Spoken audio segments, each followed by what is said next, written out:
Vamos a comenzar una nueva serie, ya terminamos la anterior, la milagrosa existencia de Israel, y esta se llama la profecía final de Israel.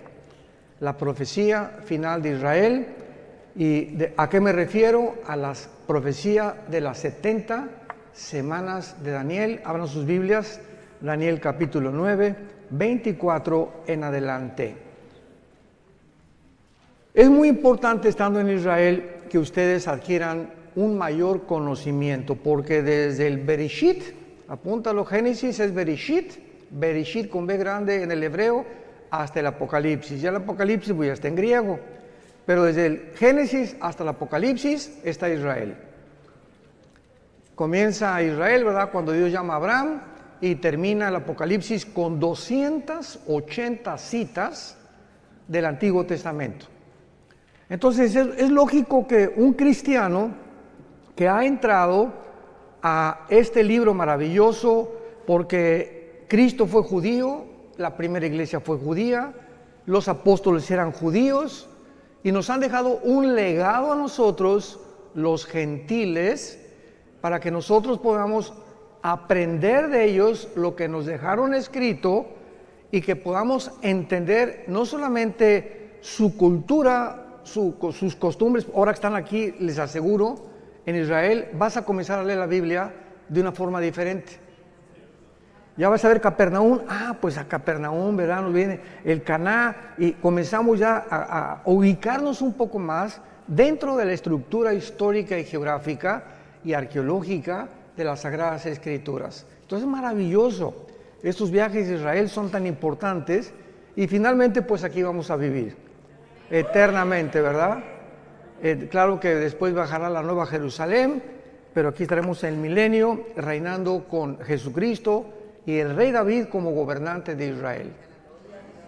Así que será maravilloso el futuro que nos espera a todos los que seguimos a Jesús. Vamos a dar lectura a este pasaje, pero quiero comenzar desde el versículo 20. Daniel 9, versículo 20 al 27, porque vamos a cubrir este pasaje en dos conferencias, la de hoy en la noche y la terminaremos en Jerusalén.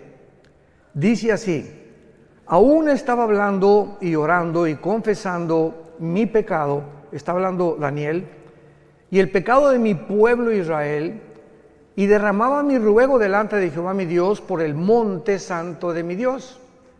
Aún estaba hablando en oración cuando el varón Gabriel, a quien había visto en la visión al principio volando con presteza, vino a mí como a la hora del sacrificio de la tarde, y me hizo entender y habló conmigo diciendo: Daniel, ahora he salido, o sea, bajó desde el cielo Gabriel, he salido para darte sabiduría y entendimiento. Al principio de tus ruegos fue dada la orden, y yo he venido para enseñártela, porque tú eres muy amado. Entiende pues la orden y entiende la visión. Me detengo aquí rápidamente. Daniel se encontraba en este tiempo en Babilonia, y Daniel fue movido después a Medo-Persia, estuvo casi 70 años, 67, 70 años en el exilio. El rey Nabucodonosor rodeó, sitió Jerusalén y se llevó más de 50,000 judíos a Babilonia, lo que es actualmente Irak. Entonces, si ustedes ven Babilonia en la Biblia, es Irak. Pertenece a la zona geográfica entre Siria, Irak o la Mesopotamia. Entonces, Daniel iba entre esos judíos que fueron llevados a Babilonia, él y 3 de sus amigos. Tendría como 16 o 17 años de edad. Y en el capítulo 1 de Daniel vemos que el rey Nabucodonosor se fija en ellos, parece que eran muy bien parecidos estos muchachos, se distinguían de muchas personas, y los agarró el rey Nabucodonosor y los apartó y dio órdenes a su jefe y les dijo: a estos muchachos entrénenlos. Quiero que los entrenen en la lengua, en las costumbres y en la comida de los babilonios. Sin embargo, Daniel, a esa edad tan temprana, tenía convicciones profundísimas acerca de la santidad y del temor de Dios. Entonces ellos oraron y decidieron no participar de los alimentos, porque ya saben que los judíos comen kosher o kosher, y muchas cosas estaban contaminadas como el puerco, etcétera, etcétera, y todavía estaban bajo la ley. Entonces se negaron a comer esas cosas y le pidieron al guardia de la capitán del rey Nabucodonosor que les perdonara, que les diera la oportunidad de comer puras verduras y puras ensaladas, y que los probara dentro de 2 o 3 meses para que demostraran que iban a tener más salud que todos los demás. Bueno, pues Dios les dio gracia y así fue, y Daniel y sus amigos comieron una comida vegana en aquel tiempo y fueron realmente con mucha más salud que todos los demás que les rodeaban. Y así Daniel creció bajo el rey Nabucodonosor, bajo el rey Darío de los medos persas, porque después de los babilonios vinieron los persas, los griegos y los romanos, históricamente hablando. Y Daniel, en el capítulo 9, tiene 90 años de edad. Abordamos ya el final de su vida y Daniel se da cuenta, vayamos rápidamente al libro de Jeremías, capítulo 25, comienza a estudiar Daniel Jeremías y descubre algo que comienza a conmover las más profundas fibras de su alma. Dice Jeremías 25, versículo 14: y toda esta tierra será puesta en ruinas y en espanto, y servirán estas naciones al rey de Babilonia 70 años. Y cuando sean cumplidos los 70 años, castigaré al rey de Babilonia y a aquella nación por su maldad, ha dicho Jehová, y la tierra de los caldeos, y la convertiré en desierto para siempre. Daniel descubre que la cautividad babilónica está a punto ya de cumplirse. Y dice, bueno, 70 años ya, estamos casi en el año 69. Y entonces Daniel, conmovido, comienza a preguntarle a Dios en todo el capítulo 9, orando, que cuál sería el destino final entonces de Israel. Bueno, vamos, ya se cumplen los 70 años, ¿nos vas a regresar a nuestra tierra? ¿Nos has abandonado por completo? ¿Cuál es el futuro de la nación Santa Jerusalén y de tu pueblo judío? Y entonces Dios manda al ángel Gabriel. Y Gabriel trae la respuesta de Daniel, porque durante 3 semanas, Daniel se la pasó ayunando, buscando a Dios en oración para poder obtener una respuesta satisfactoria de parte de Dios. Entonces el ángel Gabriel se le aparece a Daniel y le revela el ángel Gabriel toda la historia de Israel hasta la segunda venida de Jesucristo. Le dice todo lo que tiene que pasar Israel a través de la historia. Y cuando nosotros en el siglo XX y XXI somos testigos del regreso de judíos en el 48 y lo que está pasando ahorita y lo que se aproxima, somos los testigos de que solo Dios pudo haber puesto la historia en esta secuencia y en esta cronología sobrenatural. Entonces comienza lo que se llama la profecía 70 de Daniel, versículo 24. Regresamos a Daniel capítulo 9 y comienza la revelación del ángel y le dice lo siguiente: 70 semanas están determinadas sobre tu pueblo y sobre tu santa ciudad, y estas 70 semanas es Shivin Shabua en el hebreo, que significa 70 sietes. Los judíos tenían semanas de días y tenían semanas de años. Entonces se encuentra en el libro de Levítico. Entonces no eran 70 semanas, 7 por 7, 49 semanas. Eran 70 semanas de años. O sea, 7 por 7, 490 años. Esto es importantísimo que vayan tomando nota para que tengan un bosquejo clarísimo, que es la profecía más grande de toda la Biblia acerca del futuro de la nación de Israel y de la parte que nosotros vamos a formar como iglesia dentro de esta profecía, porque cuando esta profecía se cumpla, la iglesia desaparece del mundo. Antes de que se cumpla la profecía, perdón. Entonces, 490 años están determinadas. no sobre la iglesia, sobre tu pueblo y sobre Jerusalén. De aquí en adelante, Daniel, cuando oigas la orden, lo vamos a ver más adelante, de restaurar las murallas de Jerusalén hasta el Mesías, increíble que matemáticamente la Biblia haya profetizado el día exacto de la primera venida de Jesucristo. Desde que se ordene la restauración de las murallas de Jerusalén hasta el Mesías habrá 483 años. Entonces, ¿cuántos años faltan? 7 para los 490, que son los 7 años de la tribulación, como lo vamos a ver. Por eso cuando estudiamos la Biblia y ¿cuándo vendrá Cristo? Antes de la tribulación, o pasará la iglesia la tribulación, es ignorar la profecía 70 de Daniel. Entonces hay cantidad de gente que se atreve a predicar barbaridades sin tener las bases claras de las profecías bíblicas. 70 semanas están determinadas sobre los judíos y sobre Jerusalén. Número 1, veamos las 6 cosas que se tienen que cumplir. Número 1, para terminar la prevaricación. 2, poner fin al pecado. 3, expiar la iniquidad. 4, traer la justicia perdurable. 5, sellar la visión y la profecía. Y 6, y ungir al Santo de los Santos.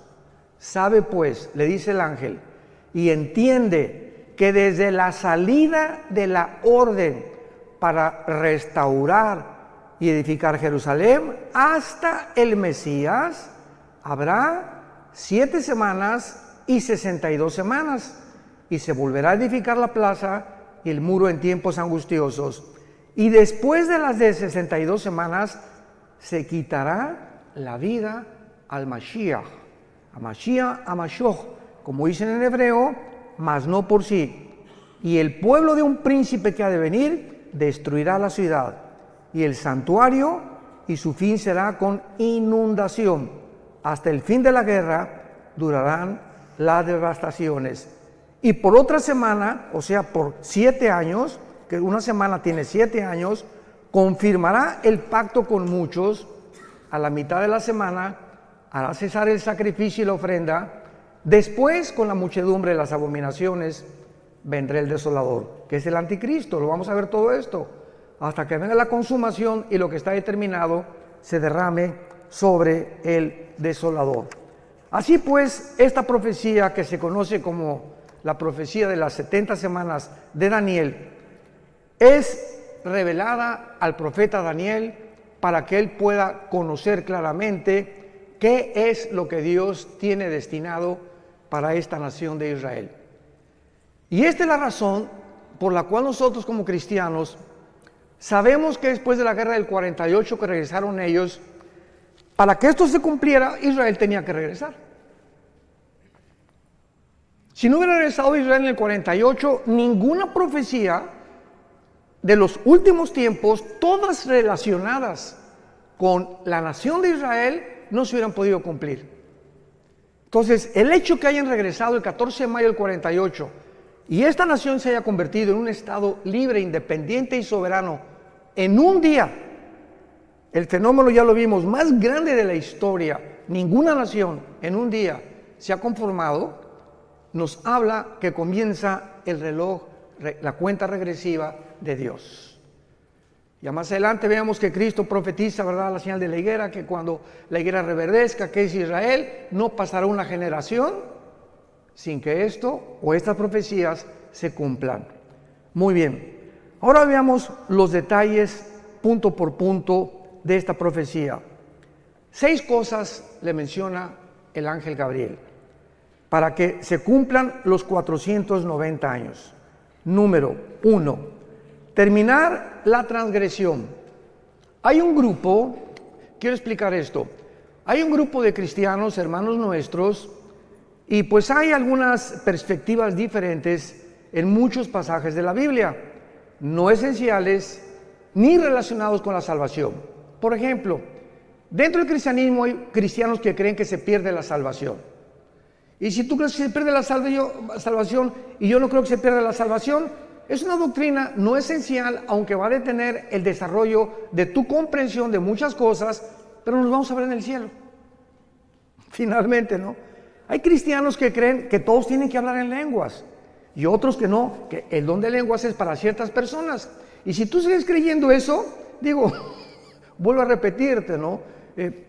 Vas a tener que algún día recuperar la razón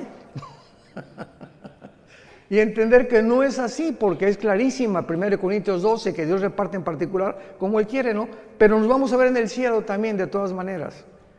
Entonces, hay cristianos que creen que esta profecía ya se cumplió y que dicen, bueno, pero ¿cómo es posible que cuando Cristo muere en la cruz no se haya cumplido la expiación de la iniquidad, la transgresión de Israel, poner fin al pecado, etcétera, etcétera? Porque esto tiene que haberse cumplido cuando Cristo se cumplió para gentiles y judíos. ¿Cuál es el problema o cuál es la razón por la cual hay una parte del cristianismo que interpreta de esta manera esta profecía? Es muy fácil la respuesta. Se llaman o cristianos reformados o dispensacionalistas.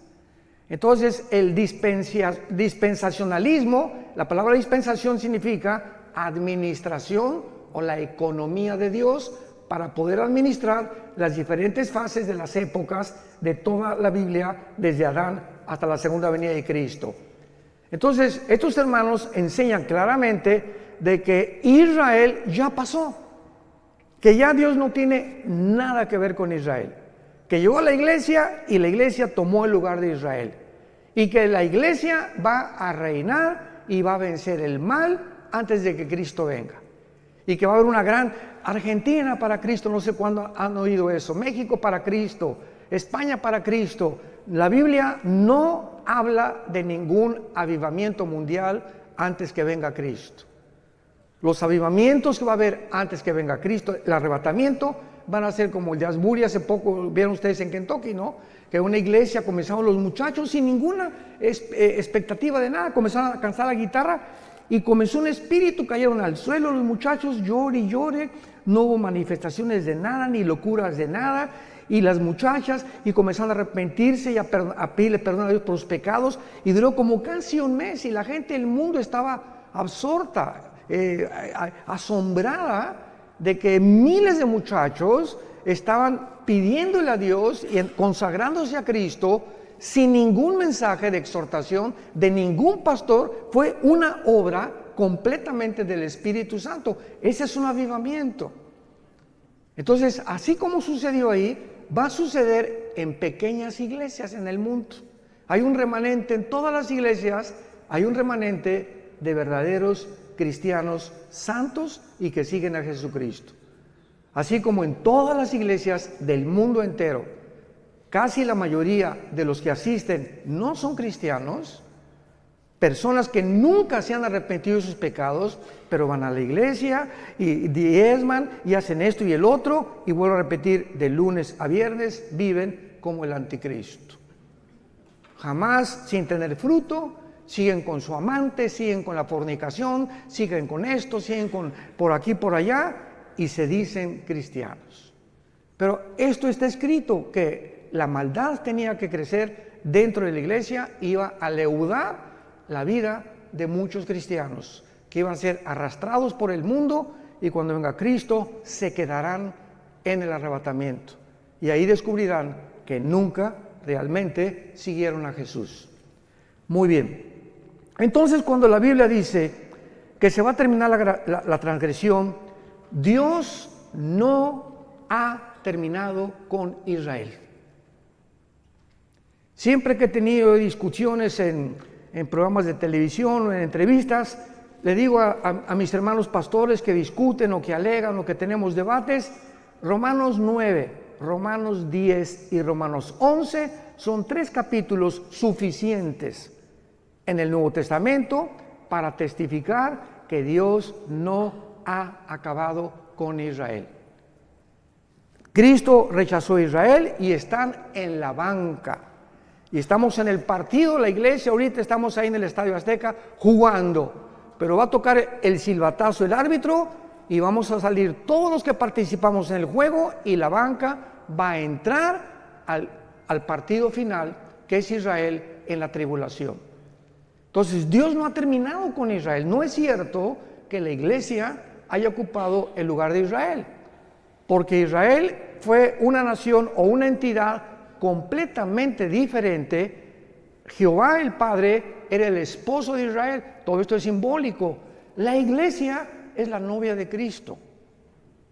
Israel nunca fue la novia de Cristo. Israel nunca estuvo en el cuerpo de Cristo.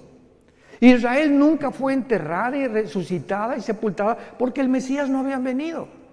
Entonces nosotros somos completamente diferentes. Y esto lo explica claramente el capítulo 2 y 3 del libro de los Efesios.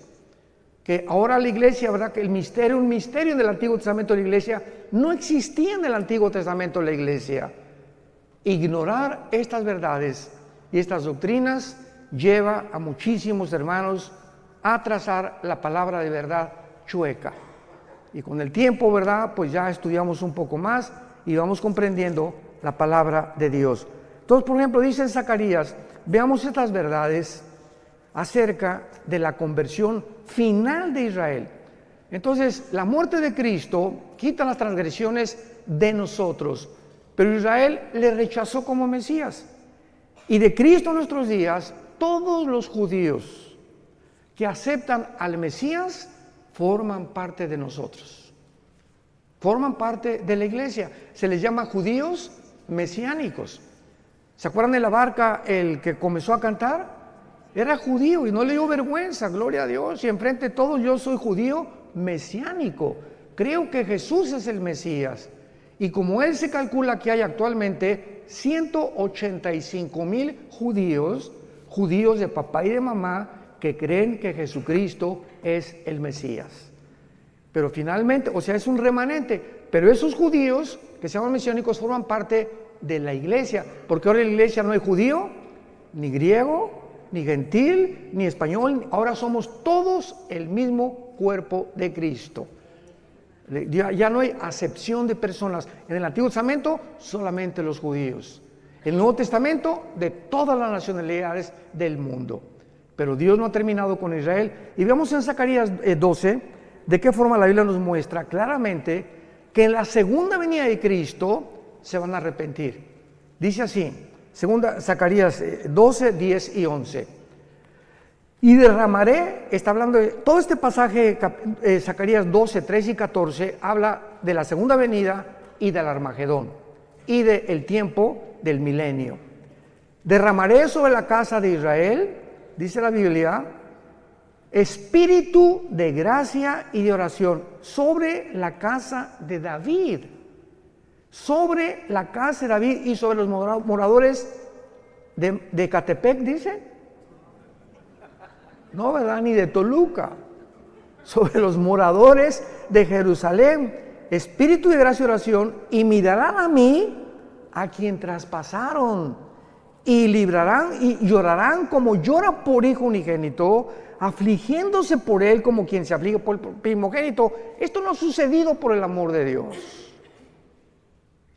Y luego si lees Apocalipsis 1, 7 y 8, y mirarán al que traspasaron y llorarán, se vuelve a repetir el apóstol Juan, lo que dice 600 años el profeta Daniel, que cuando Cristo venga, ¿con qué él era el Mesías? Y imagínense nada más la frustración que tendrán, que le negaron, se fueron en contra de él, persiguieron a sus hermanos, nos persiguieron a nosotros, y se encuentran con Jesucristo, es el Mesías. Porque ahorita los judíos ortodoxos, ustedes ven los de negro, que traen como caireles así, con sombrero, todos de negro vestidos, ¿verdad? Caminan así. No pelan a nadie, no se voltean a nadie, son los fariseos, los shavarim del siglo XXI. Así eran los fariseos en el siglo de Cristo, orgullosos, y esto y el otro, y por aquí, por allá, y no tenían empatía por nadie. Una mujer ahí llorando, no le hacían caso, te acercabas a ellos y te miraban así. No han cambiado absolutamente nada. Y ahora que vayamos a Jerusalén, cuando vayamos al muro, vamos a ir al muro de los lamentos, van a verlos a todos ellos, ¿no? Una religiosidad, pero tremenda. Dicen los jóvenes, cañón. Entonces, ahorita Israel tiene dos espíritus. El espíritu de una religiosidad asfixiante y un libertinaje sexual como jamás había existido. Tel Aviv, capital de los gays del mundo entero. Estaba en Madrid el año pasado, ya se cambió a Tel Aviv. Y bíblicamente va a ser la última capital de ellos, porque Apocalipsis 11 habla y dice, Jerusalén será como Sodoma y Gomorra. Fíjense, nada más hace 2000 años se profetizó en Apocalipsis que llegaría el tiempo en que se convertiría como Sodoma y como Egipto. Y ya lo estamos viendo con nuestros propios ojos. Muy bien. Y dice el capítulo 13 de también Zacarías, versículo 1, y en aquel tiempo, está hablando el mismo tiempo, cuando venga el Mesías, habrá un manantial abierto para la casa de David y para los habitantes de Jerusalén, para la purificación del pecado y de la inmundicia.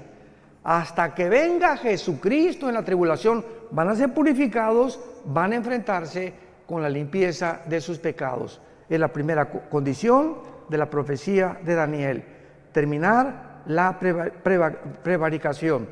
Y en el capítulo 14 de Zacarías, esto es precioso porque habla de la segunda venida de Cristo. Zacarías 14, versículo 4, y se afirmarán los pies, está hablando cuando venga Cristo, en aquel día sobre el monte de los olivos. Cuando venga Cristo, ¿dónde va a poner sus pies? Donde fue crucificado. Ahí se va a volver a parar Jesús, que está enfrente de Jerusalén al oriente, y el monte de los olivos se partirá. Escuchen esto, cuando venga Jesús y se pare ahí, se va a partir por el medio, hacia el oriente y hacia el occidente, haciendo un valle muy grande, y la mitad del monte se apartará al norte y la otra mitad hacia el sur. Cuando venga Cristo, vean esto, se hace una rajada en la tierra en forma de cruz. Se vuelve a hacer la cruz, pero ahora no entre el cielo y la tierra, ahora en la tierra, así, del norte a sur, de oriente a occidente. Y dice el versículo 9, y Jehová será rey sobre toda la tierra en aquel día, Jehová será uno y uno su nombre. ¿Cómo se puede entonces entender de que esto ya pasó? O de que esta profecía se va a cumplir ya cuando Jesús vino, por no entender la diferencia entre Israel y la iglesia. Nos remontamos al mismo común factor denominador. Vayamos al segundo punto, Daniel 9, segunda condición. En segundo lugar, poner fin al pecado. Poner fin al pecado. Vayamos a Jeremías 31, otra profecía para el futuro, para Israel, cuando se les impartirá vida espiritual nueva a los judíos. En el 48, santos de Dios, en el 48, 1948, del siglo pasado, Israel resucitó nacionalmente, no han resucitado espiritualmente.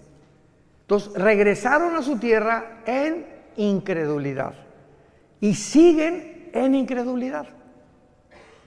¿Cuándo todo Israel se convertirá al Mesías? Cuando Jesucristo regrese por segunda vez. Entonces, por eso dice la Biblia, pondrán fin al pecado. Jeremías 31, versículo 31 al 33. Vean qué belleza de profecía encontramos aquí. He aquí que vienen días, dice Jehová, en los cuales haré nuevo pacto con la casa de Israel y con la casa de Judá, no como el pacto que hice con sus padres el día que tomé su mano para sacarlos de la tierra de Egipto, porque ellos invalidaron mi pacto, aunque fui yo un marido, ahí está, fui un marido para ellos, dice Jehová. Pero este es el pacto que haré con la casa de Israel. Después de aquellos días daré mi ley en su mente, la escribiré en su corazón, yo seré para ellos Dios, y ellos me serán a mí por pueblo. Este pacto, que es el pacto de sangre, Hebreos capítulo 8, nosotros somos los beneficiarios. Porque nosotros que somos la iglesia, en el momento que recibimos al Espíritu Santo, comenzamos en nuestra mente a conocer las leyes de Dios, y dichosos los que las guardan en su corazón. Bendito sea el varón que día y noche medita en este libro de la ley, que guarda en su corazón las palabras de Dios y las enseña a su esposa, las enseña a sus hijos, porque esa será la casa que yo bendeciré, dice Jehová de los ejércitos. Entonces, esto es para el futuro. Y dice aquí claramente, ¿verdad? El versículo 38 de Jeremías 31. Vienen días, dice Jehová, en que la ciudad será edificada a Jehová desde la tierra de Janael hasta la puerta del ángulo. Y saldrá más allá del cordel la medida, el collado de Gareb, y rodeará toda lo que es Goa. Y todas estas regiones actualmente no han sido ni restauradas ni reedificadas, como lo será en la segunda venida de Jesucristo. Número 3, Daniel 9, 24 al 27, para expiar la iniquidad, apuntando hacia la muerte de Cristo, que Él hizo en la cruz. ¿Qué cosa? ¿Qué fue la muerte de Cristo? Expiatoria. ¿Qué significa expiatoria? Sacrificial. Cristo muere en la cruz y Él se sacrifica. Tú y yo teníamos que morir. Tú y yo hemos pecado. ¿Qué vas a hacer con tus pecados? Bueno, hermano, pues soy religioso y bueno, entonces Dios hubiera dicho, miren mis chamaquitos, todas las iglesias y todas las religiones van a llevar a Dios. Y cada quien con su religión y no hay ningún problema, nos vemos en el cielo. ¿Por qué no hizo Dios eso? ¿Por qué tenía su unigénito hijo que morir en una cruz? Si todas las religiones salvan y hay otro camino fuera de Cristo al cielo, la muerte de Cristo fue un desperdicio. ¿Para qué Cristo tuvo que morir? Hubiera dicho, Señor, pues hagan todos mejor, hagan buenas obras, pórtense bien, y den sus diezmos, sus ofrendas, y respeta a tu esposo, y nos vemos en el cielo. Y cuando estaba en Getsemaní, Jesucristo comenzó la pasión, cayó de rodillas, y comenzó lo que se llama la hematodrosis, científicamente, que es cuando los capilaridades de la sangre se rompen por una presión externa que experimentó Cristo. Ahora vamos a ir a Getsemaní, y es curioso que la palabra Getsemaní significa el aceite prensado. Es lo que significa Getsemaní en el hebreo, aceite prensado. Y ahí comienza Cristo a ser prensado, apretado, y sale la sangre. Y Jesús grita, Padre, si es posible, ¿habrá otra forma en la que puedas perdonar a la raza humana? ¿Por qué no les dice nada más que se portan bien, Señor? Que cada quien tenga su religión y todo. 3 veces Cristo dijo, Señor, si es posible, pasa de mí esta copa. ¿Cuál era el temor de Jesús? ¿Los clavos? ¿El látigo de 7 colas de los romanos que se enrollaba en el cuerpo de la víctima, le daba como 4 o 5 vueltas y tenían puntas de hueso y de hierro, las puntas de los látigos romanos, y cuando el soldado jalaba el látigo, desgajaba todos los tejidos subcutáneos de la espalda y del pecho. Entonces, después de los 39, porque la ley judía decía que no podían ser más de 40 latigazos, entonces le dieron 39. Cuando Cristo termina de flagelarlo, Cristo no tenía piel ni aquí, no tenía piel en la espalda. Y sobre eso le ponen un manto que se le pega como una hora de aquí a la cruz, y cuando llega a la cruz le arrancan el manto para toda la piel que le quedaba, y así con esa espalda despellejada y sin ninguna protección, lo acuestan en un madero. A eso le tendría miedo Jesús cuando dijo, si es posible, pasa de mí esta copa, o los clavos. ¿Cuál era la razón por la cual Cristo sudó sangre y le dijo a su Padre, Padre, no hay otra manera en tu inmensa sabiduría en la que la raza humana pueda ser rescatada y liberada del pecado, Cristo sufrió y experimentó en la cruz lo más terrible que pudo haber sucedido físicamente. En la cruz el Padre abandonó al Hijo. Elí, Elí, lama sabactani, gritó en arameo. Dios mío, ¿por qué me has desamparado? Algo sucedió misterioso en la cruz, que el Padre deja al Hijo solo. Nunca en toda la eternidad había sucedido esto. Que el Padre se separara de su Hijo.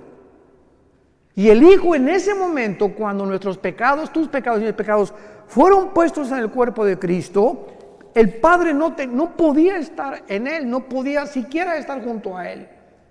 Y ahí lo dejó que llevara los pecados y que muriera en la cruz completamente abandonado. Sin embargo, ¿saben por qué lo hizo? Al Hijo no lo perdonó para perdonarnos a nosotros. Lo que Él pagó y lo que nosotros merecíamos, lo puso sobre su Hijo. Y a nosotros sí nos perdonó. Y estará con nosotros para siempre, porque de tal manera.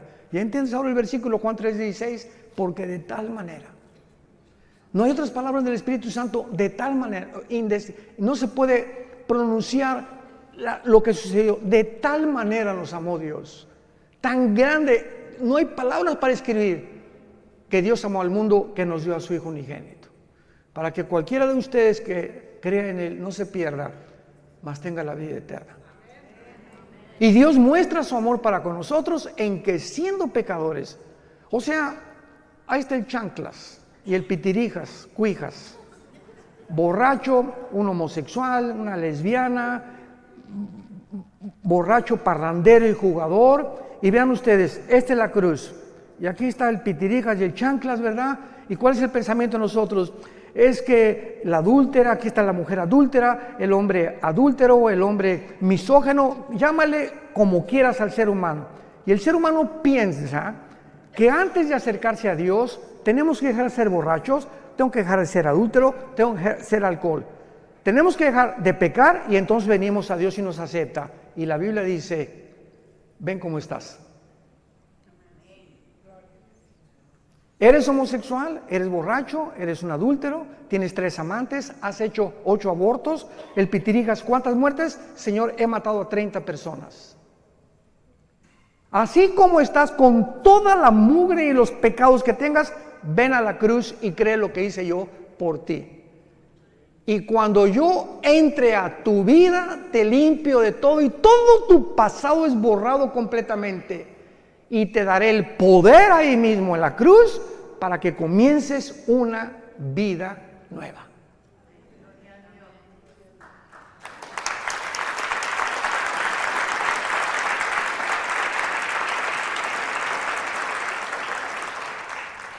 ¿Saben ustedes cuál es la palabra que no se encuentra en ninguna religión? Gracia. Esto se llama gracia. Una palabra desconocida que es la gracia, algo que no merecemos. Hace muchos años, en el 85-86, cuando el general Arturo Durazo era jefe de la Policía Metropolitana, mi hijo Alan, venía un helicóptero por nosotros porque me iban al hangar presidencial. El jefe tenía un escuadrón de helicópteros Durazo en aquel tiempo, en los 80s, y el jefe del escuadrón de helicópteros de la policía, y lo voy a decir porque se está muriendo mi hermano Roberto Barragán, fue un estudio de nosotros de Apocalipsis, yo enseñaba Apocalipsis en un estudio, se convierte y le lleva al general Durazo un cassette mío de una conferencia, creo que fue día después de la muerte, algo así. Y entonces el general Durazo le dice al teniente coronel Roberto Barragán, tráeme a ese, me decía Alducino, tráeme a ese Alducino para que venga aquí, y juntó a Lino Ventura, al jefe del servicio secreto en aquel tiempo, al jefe de seguridad en el hangar presidencial. Oye, que quieren que les un mensaje a todos, y estaban todos sentados en desayuno en el hangar presidencial. Bueno, pues al se acordar de esto, ¿verdad? Prediqué ahí, a la salida dije, a ver dónde me escondo. Prediqué de qué le sirve al hombre ganar el mundo si pierde su alma. total que fue impactado el general Durazo y de ahí, ¿te acuerdas? Nos llevó al colegio de la policía, al desierto de los leones. Y a todos los meros de rango más alto de la policía les predicamos también. Bueno, para no ser tan largo el cuento, yo le dije, general, a mí me interesa predicarle a los presos, porque teníamos un ministerio en Santa Marta, Catitla, en la Penitenciaría Federal y en la cárcel de mujeres, en la carretera que lleva hasta Puebla, Calzada Zaragoza. Y entonces nos mandó un helicóptero y a todo eran 1,636 presos en ese tiempo, y ordenó el general Durazo al general de la prisión, que también era policía, que los juntara en el patio a todos.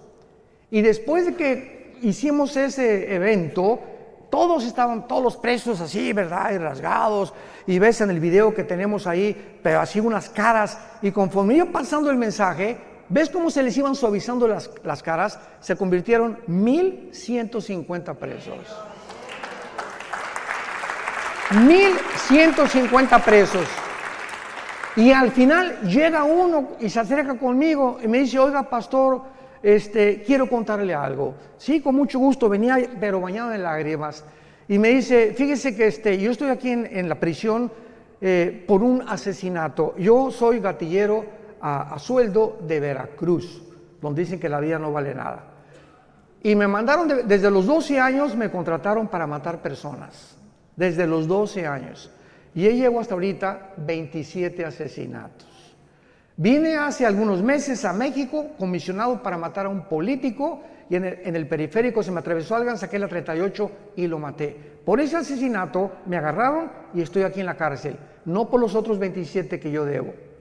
¿Usted cree que Dios me puede perdonar? Y le dije, si tus pecados fueren como el carbón, como la blanca lana, vendrán a ser. Eres hijo de Dios y todo tu pasado está borrado. ¿Y saben qué es lo que pasa? Que los fariseos dicen, ay sí, qué fácil. No, pues sabes una cosa, contéstale, no fue así de fácil. Al Hijo de Dios le costó su vida en una cruz.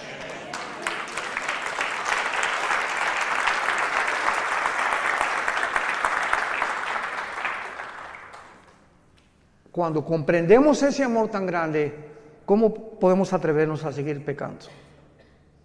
¿Cómo podemos atrevernos a creer que nos puede ir bien cuando nos ha sacado Dios de la mugre del basurero donde estábamos todos y creer que todavía el mundo nos tiene algo que ofrecer y no seguir las pisadas de Jesucristo? ¿Cómo podemos ser tan locos dentro del cristianismo de creer que el mundo tiene algo todavía mejor que Jesús?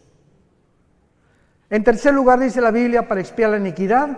En cuarto lugar, traer la justicia perdurable. Esto se refiere al reinado milenial cuando venga Jesucristo. Veamos qué hermoso pasaje en Isaías capítulo 11, cómo se describe la vida del milenio profetizada 700 años antes que el Mesías viniera a la cruz. Isaías 11, saldrá una vara del tronco de Isaí. ¿Quién era Isaí? El papá de Jesse, el papá de David. Saldrá, y siempre la Biblia habla como una rama o como vástago nos habla que crecemos como un árbol y damos fruto. Y un vástago retoñará de sus raíces y reposará sobre él. Está hablando de Jesús, el Espíritu de Jehová. 1, 2, Espíritu de sabiduría, inteligencia, consejo, poder, conocimiento y temor de Jehová. Son las 7 manifestaciones del Espíritu Santo. Y la única persona que ha tenido estas 7 manifestaciones ha sido Jesucristo. Por allá tú tienes una, el otro tiene 2, el otro tiene 3, etcétera, etcétera. Pero sobre él estaba toda la deidad de Dios. Jesucristo era 100% hombre y 100% divino. Así que en él reposaba todo completamente, no le hacía falta nada. ¿Cómo le iba a hacer falta algo si él mismo era Dios? Y luego dice en el versículo 6, morará el lobo con el cordero, el leopardo con el cabrito se acostará, el becerro y el león y la bestia doméstica andarán juntos, y un niño los pastoreará. La vaca y la osa pasarán, sus crías se echarán juntas, y el león, como el buey, comerá paja, y el niño de pecho jugará sobre la cueva del áspid, y el recién destetado extenderá su mano sobre la caverna de la víbora. No harán mal ni dañarán en todo mi santo monte, porque la tierra será llena del conocimiento de Jehová, como las aguas cubren el mar. ¿Cuándo será esto? Cuando regrese Jesucristo y reinemos con Él 1000 años en este mundo. Verán las serpientes jugando con los niños recién nacidos, el león jugando con un corderito, una osa con una vaca no se la va a comer porque se perderá la ferocidad. Las espinas no tendrán, las rosas no tendrán espinas, los alimentos, los reptiles y las arañas no tendrán veneno. ¿Cuándo fue esta infección de la creación? Pongan atención. Aquí están Adán y Eva, rodeados de rosas sin espinas, leones que no muerden, tigres que no muerden, osas que no muerden, rodeados de una creación perfecta. El momento en que esta pareja o la primer representante de nosotros desobedecen a Dios, cuando fueron creados Adán y Eva, tenían un ADN, el ácido desoxirribonucleico, que está en cada una de las células al 100%. Tenían un conocimiento impresionante de Dios. Eran perfectos. Y en el momento que pecan ellos, se reduce nuestra ADN casi un 90%. Decía Alberto Einstein que él creía que aproximadamente el ser humano tiene una capacidad intelectual, o el IQ, como le llaman, el coeficiente intelectual, desarrollado hasta un 8 y muy difícil un 10%. Imagínense la cantidad de información que perdimos por el pecado. Pero lo interesante es lo siguiente: el momento que pecan, en ese momento la genética y la ecología de lo que los rodeaba, de la creación, se infecta también. El hombre tiene la capacidad, con su maldad, de infectar su medio ambiente. Y en ese momento la genética de las plantas cambian, la genética de los animales cambian, pues se vuelven feroces, comienzan veneno, etcétera, etcétera. Todo a nuestro alrededor comienza a echarse a perder por causa del pecado humano. Y esta es la razón por la que nos encontramos en el siglo XXI en un mundo que el planeta Tierra, COVID, ya tiene COVID, pero 5 veces le ha dado COVID al planeta Tierra. El planeta Tierra es así, no hay aire, no hay alimentos, los mares contaminados, los ríos contaminados, la comida contaminada, ahora comida transgénica, inventando Red Bull, Coca-Cola, Monster, etcétera, etcétera. Cochinada y media hemos acabado con toda la creación. Y los gobiernos, el clima, le están dando más importancia al clima sin darse cuenta que es la maldad de nosotros. La maldad del ser humano, que ha llegado a un extremo donde se autoriza la pedofilia, donde la naturaleza se vuelve en contra de nosotros.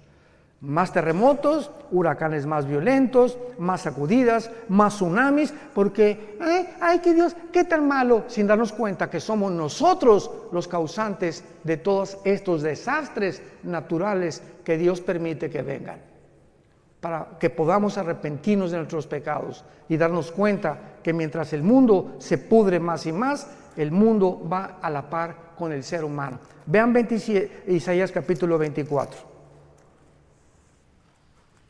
Esto fue profetizado tal como lo estoy narrando en el capítulo 24 de Isaías, hace 2000, señoras y señores, hace 2700 años, el profeta Isaías vislumbra, ve, tiene una visión del mundo del siglo XXI. Escuchen, Isaías 24, del 3 al 6. La tierra, ¿hace cuánto fue escrito esto? 2700 años. La tierra será enteramente vaciada, completamente saqueada, porque Jehová ha pronunciado esta palabra. Se destruyó, cayó la tierra, enfermó, cayó el mundo, enfermaron los altos pueblos de la tierra, y la tierra se contaminó bajo sus moradores. ¿Por qué? Porque traspasaron las leyes, falsearon el derecho y quebrantaron el pacto sempiterno. Por esta causa, la maldición consumió la tierra. Sus moradores fueron asolados. Por esta causa fueron consumidos los habitantes de la tierra y disminuyeron los hombres. Versículo 19. Será quebrantado la tierra, desmenuzada enteramente. De gran manera la tierra será conmovida. Temblará la tierra como un ebrio. Será removida como una choza y se agravará sobre ella su pecado y caerá. Y nunca más se levantará. Acontecerá en aquel día que Jehová castigará al ejército de los cielos en lo alto y a los reyes de la tierra sobre la tierra. Y serán amontonados como se amontonan los encarcelados en mazmorra, y en prisión quedarán encerrados y serán castigados después de muchos días. La luna se avergonzará, el sol se confundirá cuando Jehová de los ejércitos reine en el monte de Sión y de Jerusalén, y delante de sus ancianos sea glorioso. 3 razones se mencionan por los cuales el mundo caería. Número 1, hemos falseado el derecho. Cuando Dios nos creó, marcó una línea y dice el Señor: no cruces esa línea, no cruces el alto. Cuando se prenda la luz amarilla, detente, porque si te pasa la luz amarilla, tienes probabilidades de causar un accidente, lastimarte tú y tu familia. De la misma forma, hay leyes espirituales. Nunca tengas sexo fuera del matrimonio. No cometerás inmoralidad. No desearás la mujer de tu prójimo. No fornicarás. No cometerás adulterio. El sexo fue diseñado dentro de la dimensión del matrimonio, nada más. Nunca fuera del matrimonio. Respeta a tus hijos, enseña a tus amigos. Y estas líneas de la ética y de la moral las hemos traspasado como nunca en el siglo XXI, donde nos atrevemos a decir que hay más de 2 géneros y autorizar la pedofilia y bueno, tantas cosas que estamos viendo a nuestro alrededor. Hemos falseado el derecho. Número 2, dice la Biblia, quebrantaron el pacto sempiterno. ¿Cuál es el pacto sempiterno? El matrimonio. Es la institución más santa, más sagrada que existe desde el principio de la Biblia hasta el final de la Biblia. El matrimonio es la base, el bastión de toda sociedad. Matrimonios deshechos y perseguidos, la sociedad se tiene que desmoronar, como lo estamos viendo actualmente alrededor del mundo. Divorcios al por mayor. ¿Por qué? Por una ignorancia impresionante. El hombre no sabe cómo tratar a la mujer, y mujeres pues como Elizabeth Taylor, 9 maridos, la chulis. La mujer más bonita del siglo XX, 9 maridos. ¿Por qué? Porque pues Pepe no me gustó, Jorge no me cumplió el cargo que yo quería, y Calandrio tampoco me hizo esto, y el otro no me hace los huevos como lo hacía mi mamá, y busque en los hombres la felicidad. Ahí está la mujer samaritana, 5 maridos, ¿se acuerdan? Llevaba 5 maridos la pobrecita, buscando y creyendo que un hombre u otro mejor matrimonio, otra mujer, te va a hacer feliz. ¡Qué cosa tan tonta del ser humano! Se calculan los psicólogos que el segundo matrimonio es peor y el tercero es peor todavía cuando hay adulterio y cuando lo hiciste por adulterio. ¿Cómo te puede ir bien en la vida de esa manera?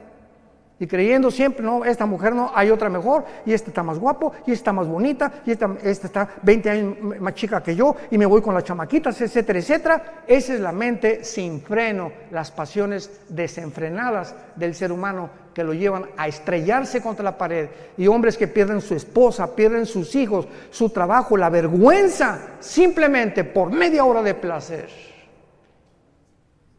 Y por muchachas que creen con la cara del lobo y cocodrilo que tienes, que porque estás, ¿verdad? Como dicen en mi tierra, viejos rabo verdes.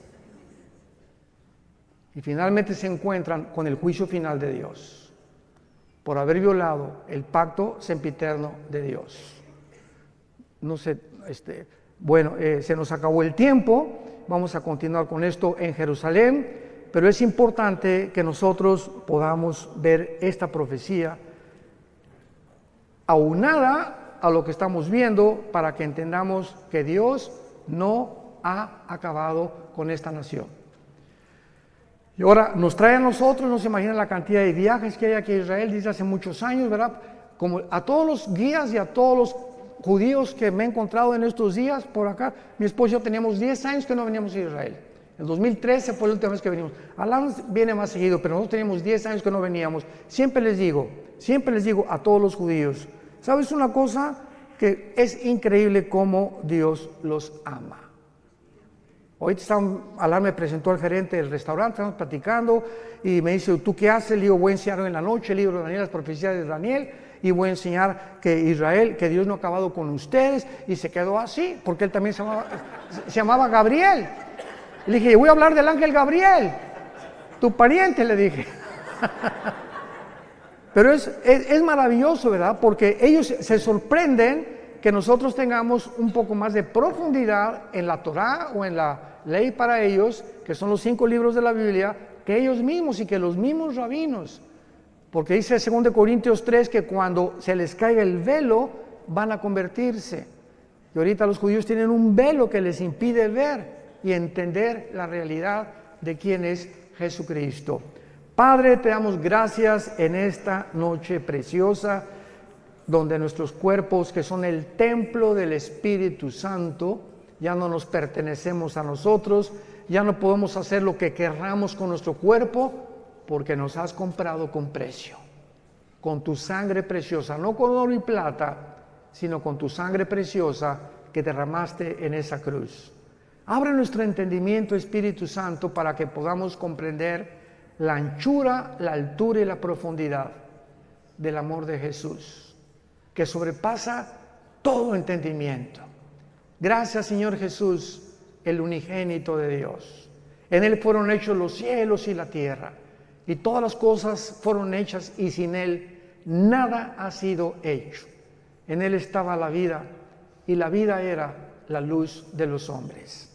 Gracias, Jesús, porque tus apóstoles te palparon, vivieron contigo 3 años y medio, escucharon del verbo de vida, que tú eras la vida encarnada, que te hiciste hombre para poder vivir entre nosotros y voltear completamente la manera como vivimos a la manera que a tu Padre le agrada.